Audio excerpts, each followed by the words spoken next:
자, 오늘은 대한민국을 위해 기도합니다 라는 제목으로 함께 말씀을 나누겠습니다. 저는 지금 매주 금요일 날 서울신학대학 신학대학원에 강의를 위해서 출강하고 있습니다. 작년부터 제가 외래 교수로 임용이 되어서 방문해서 강의를 하고 있는데요. 저의 강의를 듣는 제 클래스에는 20여 명의 전도사님들이 계십니다. 대부분은 학부 때 신학을 전공하신 분들이 절반이 넘고요. 일반 대학을 졸업하시고 오신 분들도 계십니다. 20대가 한 절반쯤 되고요. 또 나머지는 30대, 40대 분들이시죠. 각자의 사명을 가지고 모여서 결혼 기혼자도 있고 미혼자도 계세요. 그런데 개인적으로 저는 제 모교의 대학원에서 제가 이런 강의를 하게 되리라고는 사실은 별로 큰 예상을 하지 못했던 일이었습니다. 그리고 작년 1년 동안 2학기를 강의했고 지금 3번째 학기 강의가 이제 마무리되어 가고 있습니다. 어색한 일이 있었죠. 즉 성적을 매기는 일들. 저로서는 늘 학교 다닐 때 30년이나 됐습니다. 제가 대학원 다닌 지가. 근데 그때만 해도 뭐 성적을 받고 점수를 받고 시험 보는 것에만 익숙했지 다른 사람을 시험으로 평가하는 일, 그렇게 저에겐 익숙한 일은 이제 아닌 거죠. 감사한 것은 먼 거리를 왔다는 것 때문에 더 그랬는지 모르겠는데요. 학생들이 집중해서 잘 들어주시고 무엇보다도 우리 장로님들이 허락하고 응원해 주셨기 때문에 지난 2년 가까이를 진행해 왔다고 생각이 듭니다. 뭐 특별히 제가 돈을 받지는 않습니다. 받아서 헌금할 수도 있지만 저는 CBS 방송을 하는 일이나 아니면 학교에 강의를 나가는 것에 정기적으로 매달 돈을 받는 것은 목회자의 이중직 원칙에 맞지 않는다고 개인적으로 생각하고 있기 때문에 돈을 받지 않는 그 원칙을 지켰더니 소양교회에서는 사례비를 많이 주고 계십니다. 네, 감사하죠. 이제 그러한 모습들이 사실 학생들에게는 조금 더 진정성 있게 보였는지 저에게 수업에 집중을 하고 결석생이 별로 없는 학기들을 지금 지내고 있습니다.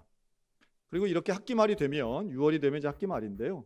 이제 시험을 보든지 레포트를 받습니다. 다른 대학원은 그렇게 시험이 많지는 않아요. 뭐 쪽지 시험을 보거나 기말고사, 중간고사를 많이 보지 않기 때문에 저는 제 강의 클래스에서는 리포터로 대체하고 있고요. 수업 중에 나오는 토론이나 발표를 가지고 되게 채점을 합니다. 근데 이번에 마치면서 같은 학생들이에요. 같은 클래스를 작년에도 똑같은 학생들, 이제 올해도 같은 학생들과 교육을 하고 있는데요. 이분들이 리포터를 내시면서 거기에는 이제 강의에 대한 짧은 코멘트도 이렇게 써주시는데요. 한 전도사님이 그렇게 쓰셨더라고요.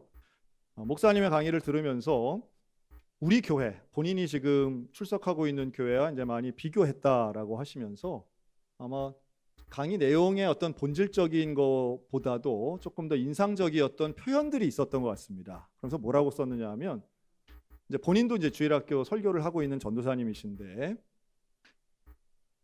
긴 설교에는 시험 받는 사람이 있지만 짧은 설교에는 시험 드는 사람이 아무도 없다. 제가 이런 얘기를 그 설교의 중요성 뭐 이런 걸 얘기하면서 했나 봐요. 그게 그렇게 자기한테는 은혜가 되더라는 거죠.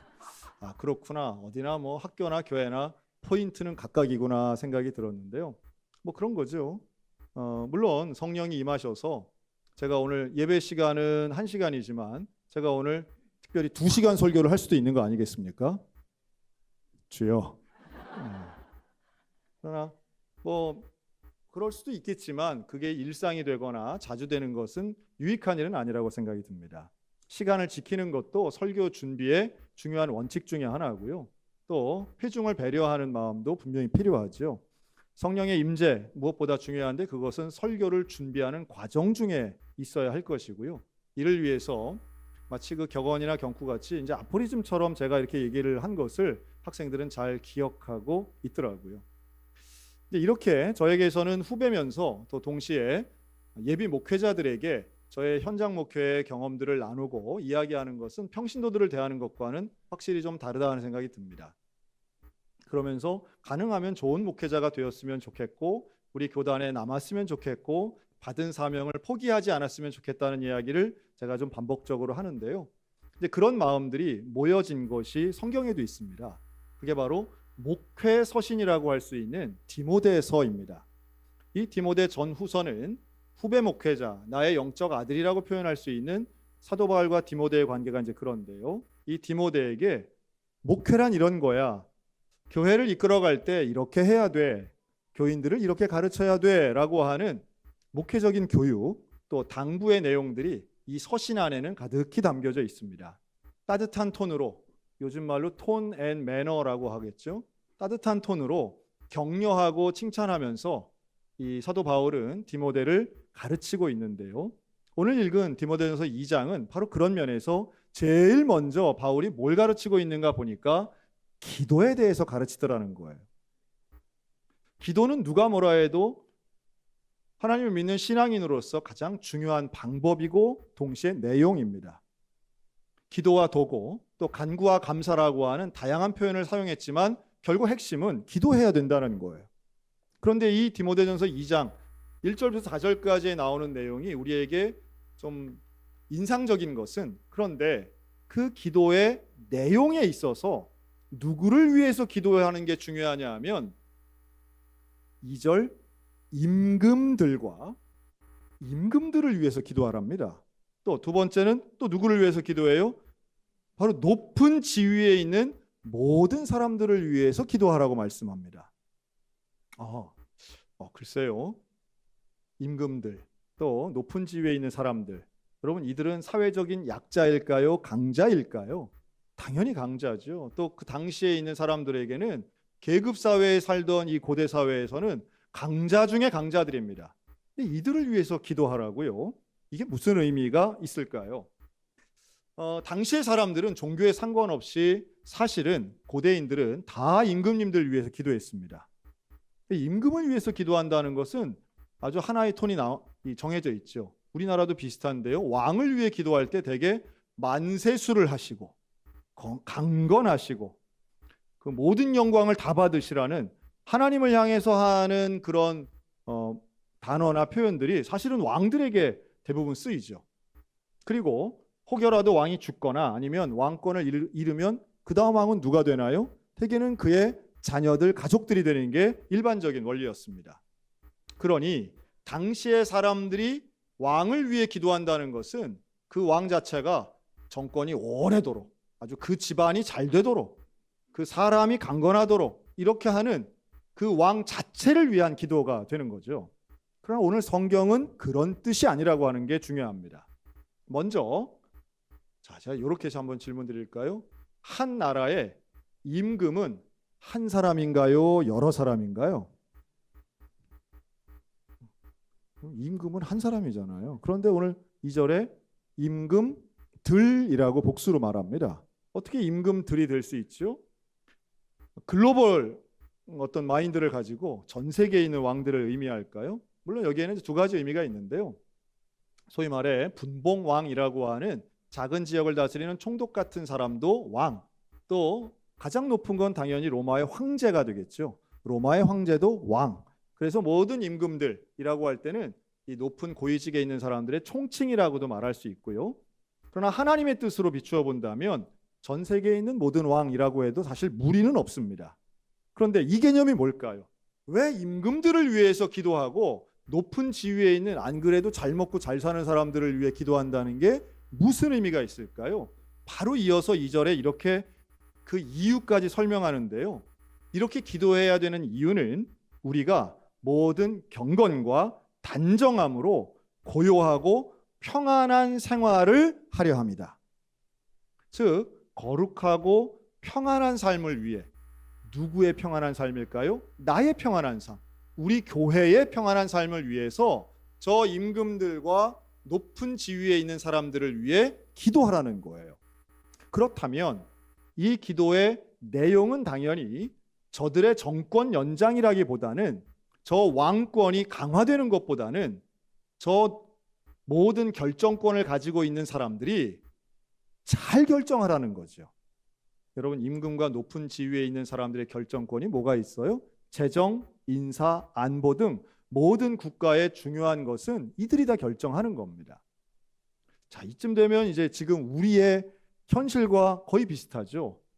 임금이란 표현은 안 쓰지만, 왕이라고는 안 하지만 지금도 민주주의 사회에 살고 있는 21세기 대한민국에도 높은 지위에 있는 사람들은 얼마든지 많습니다. 그렇죠? 이분들을 위해 기도한다는 뜻이 뭘까요? 저 사람이 특정한 아무개가 평생토록 강건하게 대한민국을 영원토록 이끌게 해달라고 기도하는 그런 내용이 아니죠. 저 자리에 있는 동안에, 그 자리에서 결정하는 그 순간에, 우리로 따진다면 이 임금과 높은 지위에 있는 사람은 대통령 한 사람이 아니죠. 국무총리나 국무회의나 국회의원이나 도지사나 시장이나 모든 중요한 결정을 하는 그 결정권자들은 그 결정의 순간에 국민의 평안을 위해 지혜와 정직함과 인격을 가지고 제대로 잘 결정하도록 기도하라는 당부입니다. 이게 왜 디모데에게 하고 있을까요? 디모데에게 너무도 중요한 이야기이기 때문에 그렇습니다. 여러분, 교회는 정치적이어야 할까요? 정치하고는 무관해야 될까요? 대답하지 마시기 바랍니다. 극단적인 표현은 확실히 무리가 있죠. 왜냐하면 대한민국의 중요한 것을 결정하고 모든 게 법치주의에 따른 대한민국 체제에서 법을 결정하는 국회의원이나 정치인이라고 우리가 통칭해서 말하는 이분들과 교회가 결코 무관할 수 없습니다. 왜냐하면 내 집에 창고를 하나 지어도요, 법에 관련되어 있기 때문에 그렇습니다. 내 일상의 삶에, 내 자녀의 교육의 부분에 우리 교인들과 내 형제 자매들이 살고 있는 사회생활 속에 대한민국의 법치와 원칙과 행정은 너무도 긴밀히 연결되어 있어요. 그렇기 때문에 정치인들이 하고 있는 결정과 만드는 입법과 또한 사법부가 진행하는 모든 법률적인 행위는 우리와 아주 가까이 밀접되어 있습니다. 자, 이렇게 원칙적으로 얘기하니까 좀 거리가 있죠. 우리 집값이랑 다 연결되어 있습니다 하면 확 와닿지 않습니까? 내 월급이랑 연결되어 있습니다 라고 하면 확 와닿잖아요.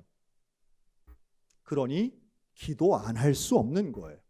기도해야 됩니다. 이러한 중요한 결정을 하는 분들이 그 결정을 잘 할 수 있도록, 완벽하지는 못할지라도 최선을 다해서 결정할 수 있도록, 누가 대통령이 되느냐보다 더 중요한 것은 대통령 되신 그분이 또 그분을 도와서 일하는 많은 분들이 잘 결정할 수 있도록, 그 강력한 영향력을 온전히 행사할 수 있도록 우리는 기도해야 된다는 말씀이에요. 저는 목사가 된 게 참 감사하다 하는 순간이 언제냐면 새벽 기도 드릴 때입니다. 솔직히 얘기하면 내가 목사가 안 됐으면 새벽 기도 하겠나 할 때가 있거든요. 근데 그 새벽 기도 시간에 저는 기도의 제목들을 놓고 제 나름의 순서를 가지고 기도하는데요. 최근에는 세 분을 더 보탰습니다. 세 사람을 더 추가했는데, 네타냐후 이스라엘 총리, 푸틴 러시아 대통령, 그리고 도널드 트럼프 미국 대통령입니다. 이 세 분을 만난 적도 없고 앞으로도 만날 계획은 없습니다. 근데 이 세 분을 위해서 제가 기도해요. 왜 그럴까요? 이 세 분이 하는 결정이 너무도 중요하기 때문입니다.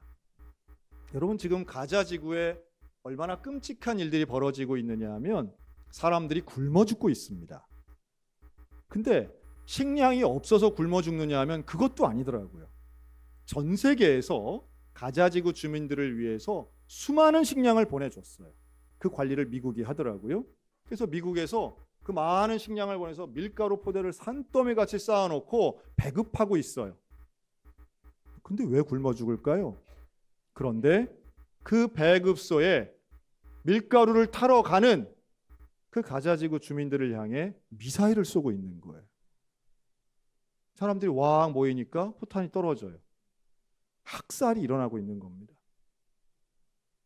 그러니 굶어 죽느냐 아니면 포탄 맞아 죽느냐의 갈림길에 그분들이 계시는 거죠. 참 안타깝더라고요. 전쟁을 일으키는 결정도 국가 지도자가 하고요. 전쟁을 멈추는 휴전의 결정도 결국은 국가 지도자가 하는 겁니다. 누구 때문이라고 말씀드리는 게 아니에요. 그 결정할 수 있는 권한을 정말 평화를 위해서 잘 사용해달라고 하는 기도를 저는 하고 있습니다. 푸틴 대통령, 러시아 대통령 우리가 그렇게 좋아하지 않아요. 그건 호불호의 문제가 아니라고 생각합니다. 뭐 여당 야당도 전 비슷하다고 보는데요. 진보냐 보수냐의 문제 아닙니다. 내가 더 좋아하는 정치인이 있을 수 있겠죠. 내가 더 선호하는 정당도 있을 수 있을 겁니다. 그래서 아마도 6월 3일이 지나면 내가 원하던 후보가 당선됐다 하면 기분이 좋을 수 있고 낙선했다 하면 기분이 나쁠 수 있겠죠. 그러나 그 기분, 그 감정을 가지고 우리가 모든 것을 매몰시켜서는 안 됩니다. 그 이유가 더 중요하죠. 누가 되든 그 자리에 있는 사람, 그 결정권이 있는 사람을 위해 기도하는 것은 오늘 디모데에게 주는 바울의 가르침이고 하나님이 오늘 우리에게 주시는 사명의 가르침이라고 저는 믿습니다. 그래서 저는 트럼프 대통령 위해서도 기도합니다. 저는 하버드 재학생까지는 저는 걱정하지는 않습니다. 하버드 대학을 재학 중이라면 그분들은 다 똑똑하고 유능하시니까 어려움이 있어도 또 해결해 나가시겠죠. 그분들까지는 제 기도의 바운다리가 아니지만 그러나 최소한 우리 대한민국을 위해서는 기도하고 있어요. 우리 대한민국이 처해 있는 어려움의 문제들. 물론 지금 우리를 그냥 절대 비교를 한다면 가자지구 주민이나 우크라이나 전쟁터에 있는 그분들하고 비교해서는 우리의 문제가 사실은 좀 민망한 수준입니다. 그렇지만 타인의 큰 어려움보다 지금 내게 있는 발등에 떨어진 작은 불꽃도 심각한 문제임은 분명하죠. 이걸 위해서 기도하라고 오늘 성경은 말씀하는 거예요. 그리고 이 기도에 대해서 우리가 기도의 대상이 명확하게 저는 우리 크리스찬들에게는 두 나라가 있다고 믿습니다. 두 나라. 하나는 땅의 나라, 대한민국입니다. 또 하나는 하늘의 나라, 천국입니다. 한국과 천국. 여러분 이거 하나님이 우리에게 주신 사명인 줄로 믿습니다. 대한민국 위해서 기도해야 됩니다. 내 조국을 위해 기도해야 됩니다. 이 기도는 평화를 위해서 기도하는 것이고 하나님 나라가 되기를 위해서 기도하는 거예요. 4절에 보면 하나님의 뜻이 너무도 명확합니다. 하나님은 모든 사람이 구원을 받기를 원하십니다. 모든 사람이 구원받기를 원하세요. 모두가 하나님의 백성이 되는 것, 이게 하나님의 뜻입니다. 그런데 우리에게는 이게 천국 백성의 사명이라면 우리는 대한민국의 백성으로서의 사명도 주셨습니다. 다른 나라를 미워하라는 게 아니라 우리 대한민국을 더 사랑하는 나의 일종의 영역으로 허락하셨다고 저는 믿습니다. 여러분이 대한민국을 위해서 기도하실 때에 대한민국의 모든 백성들이 하나님을 믿는 거룩한 백성이 되고 하나님의 뜻을 인정하는 지혜로운 백성들 될 수 있도록 기도하시기를 주의 이름으로 권면합니다. 혹자는 그렇게 말할 수 있어요. 기도만 한다고 다 됩니까? 여러분 그것은 진짜 기도의 능력을 오해하시거나 잘 모르시기 때문에 하시는 말씀이라고 저는 생각해요. 기도만 한다고요? 아니요. 우리 기도를 하는 것은 엄청난 일입니다.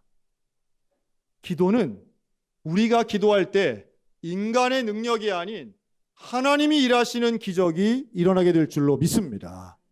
기도할 때만 일어날 수 있는 거예요. 그러니 기도는 기도로 끝나는 게 아닙니다. 기도하면 하나님이 일하시는 이전과 비교할 수 없는 사람의 능력으로부터 나올 수 없는 우리의 예상을 초월하는 하나님의 놀라운 역사는 우리의 기도를 통해서 충분히 이루어질 수 있습니다. 1982년, 조금 오래됐죠. 저 독일에 있는 라이프치히라고 하는 도시가 있습니다. 그 라이프치히 안에 성 니콜라이 교회가 있는데요. 이 교회 목사님이 피어 목사님이었어요. 근데 이분이 주일날 설교를 하시면서 우리 내일부터 매주 월요일마다 기도 모임을 가집시다. 이 라이프치히는 동독에 있는 도시인데요. 이 교회 모임을 갖게 됩니다. 그래서 처음으로 모였는데 6명의 기도 희망자가 모였어요. 6명이 이 니콜라이 교회 작은 방에서 기도하기 시작합니다. 매주 월요일마다 오후 5시에 모여서 기도했어요. 그리고 기도할 때 그 기도 제목을 포스트잇 같은 노란 종이에다가 이렇게 한 줄, 두 줄씩 써서 기도하기 시작합니다. 그리고 그로부터 7년이 지나요. 1989년이 되었을 때 그 기도 모임은 무려 3,000명이 모입니다. 이게 독일에서는 아주 이례적인 일이었습니다. 왜냐하면 독일 사람들 무슨 통성기도하는 거 없고요. 또 예배드린다고 해서 사람들이 갑자기 많이 몰리고 이런 성향의 사람들이 아니기 때문이었어요. 그런데 이 기도 모임은 어떤 누구를 비난하거나 또는 정치적 구호가 없이 말 그대로 동독과 서독을 품고 게르만 민족을 위해서 기도했던 거예요. 많은 사람이 모이자 사람들의 관심을 얻고 미디어의 관심을 얻습니다. 신앙이 없는 사람들도 이 기도 모임에 구경하러 오기도 하고요, 보기도 했습니다.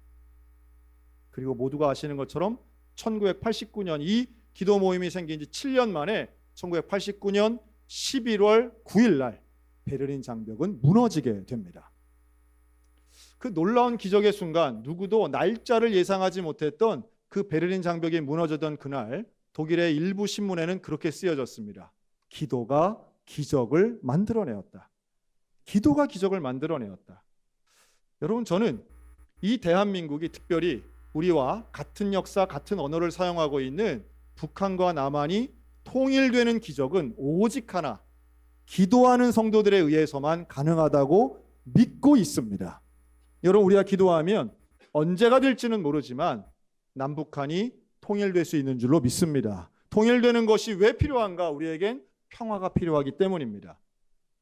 또 우리에겐 하나님의 백성으로 만들 우리의 한민족 대한민국을 향한 하나님이 우리에게 주신 사명이 있기 때문이에요. 그 사명을 감당하기 위해 우리는 기도해야 됩니다. 나라를 위해 기도하고 조국을 위해 기도합니다. 대한민국을 위해서 기도할 때 우리는 정파나 다른 정당적 이득이 아닌, 정치적 이득이 아닌 하나님의 말씀의 사명에 순종하여 기도해야만 하는 것이에요. 그리고 그렇게 기도할 때 독일의 베를린 장벽이 무너진 것처럼 우리에게도 충분히 저 휴전선이, DMZ의 휴전선이 무너지고 끊어지고 온전한 평화와 변화의 역사가, 통일의 기적이 오게 될 줄로 믿습니다. 그러기 위해 우리가 기도할 때 무슨 특정한 왕이나 임금이나 고위 관직자들이 자기의 정권이 길어지고 강화되고 이걸 위해 기도하는 게 아닌 하나님의 뜻을 위해서 우리가 기도한다면 필요한 것도 있습니다. 분별력이죠.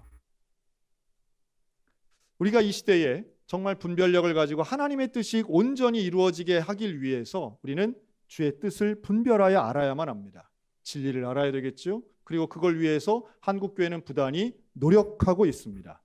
지난 수년간 우리 한국개신교회는 그런 의미에서 시대적 영적 혼탁한 물결 가운데 홀로 차별금지법을 반대하고 동성애를 반대하는 기조가 이 안에 들어가 있습니다. 우리의 외침과 함께 간절한 기도가 필요한 이유이기도 합니다. 경제 발전도 중요하지만 생명과 평화는 더욱 중요합니다. 또 민족의 복음화는 결국 통일이라고 하는 극적인 장면을 통해서 우리에게 사명 완수가 진행될 것이라고 믿습니다.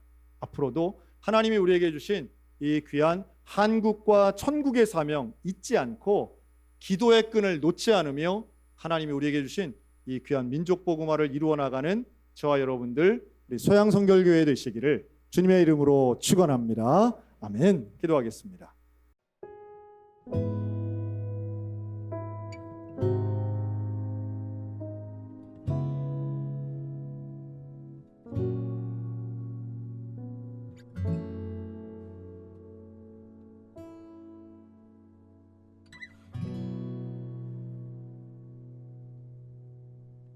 나 같은 죄인 살리신 주 은혜 놀라워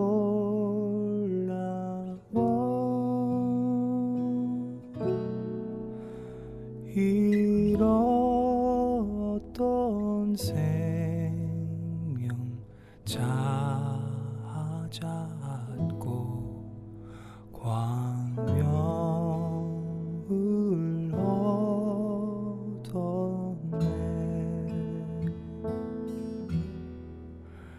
큰 죄악에서